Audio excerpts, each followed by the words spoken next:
We go to Atlanta, Georgia, where a woman called the police on a black man who was babysitting two white children. Corey Lewis was in a Walmart parking lot with the two kids when an unidentified woman approached him. She then said something looks weird and called the police. Afterward, she proceeded to follow him home. The parents of the two kids are longtime friends of Lewis and had the chance to speak with the responding officer on the phone. Dana Mango, the children's mom, told CBS 46, she asked the officer, "Are you saying that because there's an African-American male driving my two white kids that he was stopped and pulled over and questioned?" The officer's response, "I'm sorry, ma'am, that's exactly what I'm saying."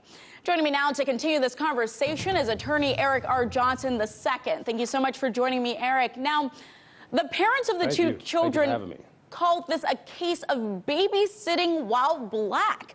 What do you say to that? That's exactly what it is. I mean, I can't see, based on the statements that have been found in this case, that the children were not in any kind of danger. They were there where they were supposed to be. That could be the only thing that this apparent bystander saw, is that the gentleman had two white kids with him and felt that there had to be something wrong simply because he was an African-American male. Lewis runs a mentoring program. It's called Inspired by Lewis, where he's surrounded by children of different races. Should it be considered strange in 2018 for a black man to be accompanied by white children?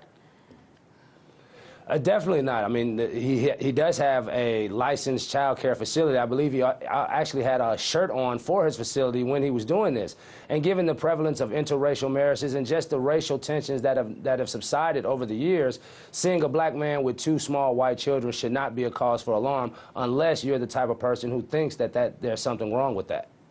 Now, Lewis told the parents after this ordeal took place that the children were frightened during the incident. He said this, he said they were scared that they would say the wrong thing and cause him to get arrested. After the responding officer arrived and spoke with Lewis, he then approached the kids and asked them if they were okay. Could the officer argue that he was just following protocol, or was this just a bit overboard? Well, the officer is definitely going to rely on the fact that he was following protocol, but the question that has to be asked, and something that they should look into, is what kind of charges can be filed against the person who reported this? I mean, because obviously, given that the children were in no danger, she had to fabricate some kind of story or make up something that would give the officers cause for concern to investigate this matter. Clearly, she just didn't say to the officer, "There's a black man with two small white children, you need to go investigate it." She had to hype up the situation. She had to make it out to be more than it really was, to give this officer some kind of reason to stop him. So while the officer may be protected and say, "I had a reasonable belief that something is going on," they may need to look into possible false report of a crime charge against the person who reported this. Now, do you think the reporter should be identified? I definitely think she should be identified, because this is something that is a very serious issue in this country, where you have individuals being stopped doing normal activities simply because they are African American.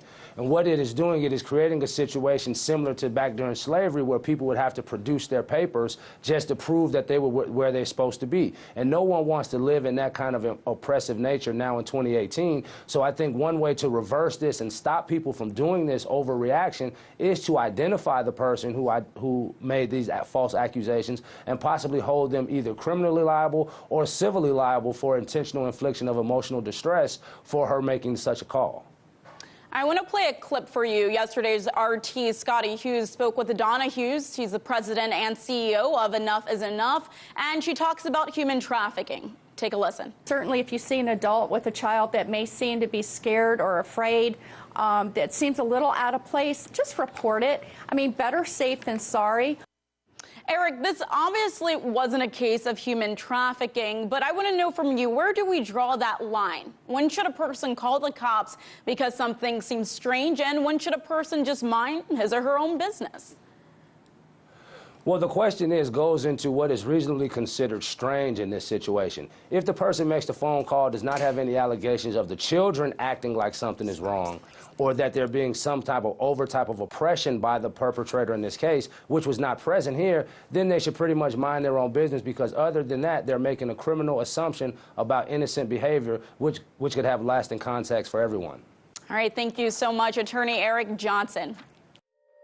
Hey YouTube, thanks for checking out our channel. We hope you enjoyed the video. We have tons of content for you just like this. For more of RT America's one-of-a-kind news and analysis, be sure to subscribe and never stop questioning more.